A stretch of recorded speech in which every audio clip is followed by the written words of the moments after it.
Kabar Tentara Nasional Indonesia (TNI) akan mengerahkan prajuritnya untuk menjaga kantor kejaksaan kini menuai sorotan publik. Hal itu pun sudah dikonfirmasi oleh Kepala Pusat Penerangan Hukum Kejaksaan Agung, Harly Siregar, yang menyebut bahwa pengerahan TNI juga akan mengamankan kantor Kejaksaan Tinggi dan kantor Kejaksaan Negeri di seluruh Indonesia. Ada spekulasi bahwa pengamanan itu terkait posisi kejaksaan hari ini yang tengah menangani kasus kelas kakap, sehingga membutuhkan pengamanan pihak bersenjata.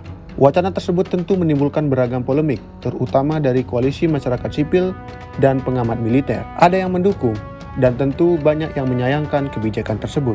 Langkah TNI itu dinilai bertentangan dengan perundang-undangan yang sudah ditetapkan oleh konstitusi. Kendati demikian, TNI mengklaim pengerahan prajurit sesuai dengan ketentuan hukum yang berlaku.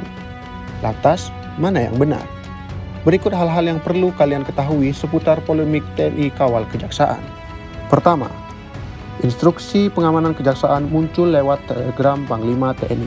Pengamanan terhadap institusi kejaksaan terungkap lewat telegram yang dikeluarkan oleh Panglima TNI, Jenderal Agus Subianto pada Senin 5 Mei 2025. Telegram ini kemudian ditindaklanjuti oleh Kepala Staf Angkatan Darat, Jenderal Maruri Simanjuntak, dengan nomor ST-1192.2025 dan dirilis pada Selasa 6 Mei 2025.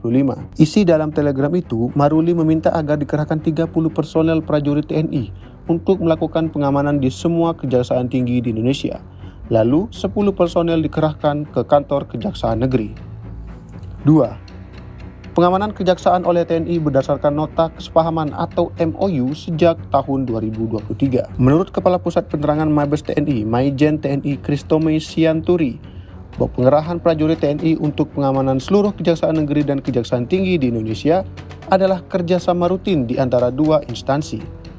Pengamanan itu telah tertuang dalam nota kesepahaman atau MOU nomor NK-4-2023 TNI pada 6 April 2023. Ketiga, dianggap bertentangan dengan konstitusi negara. Ketua Dewan Nasional Setara Institut, Hendardi, mengatakan surat telegram Panglima TNI dan KSAD bertentangan dengan konstitusi negara dan peraturan perundang-undangan, khususnya Undang-Undang Kekuasaan Kehakiman, Undang-Undang Kejaksaan, Undang-Undang Pertahanan Negara, dan Undang-Undang TNI. Selain itu, Koalisi Masyarakat Sipil untuk Reformasi Sektor Keamanan juga menyesalkan adanya telegram dari Panglima TNI itu. Senada dengan Hendardi, mereka menilai perintah tersebut bertentangan dengan banyak perundang-undangan.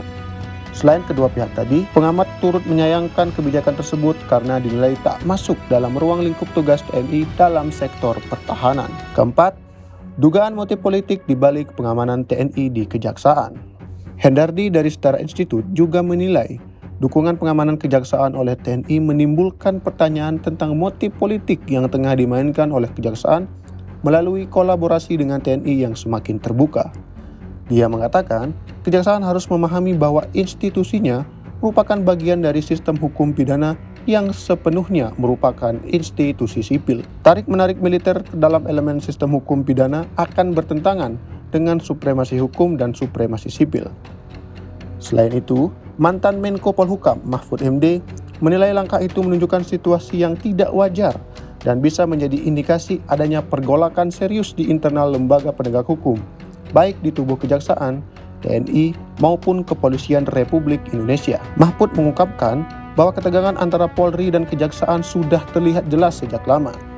Dia menyinggung kejaksaan dan Polri tidak saling bersinergi dan justru saling berkompetisi.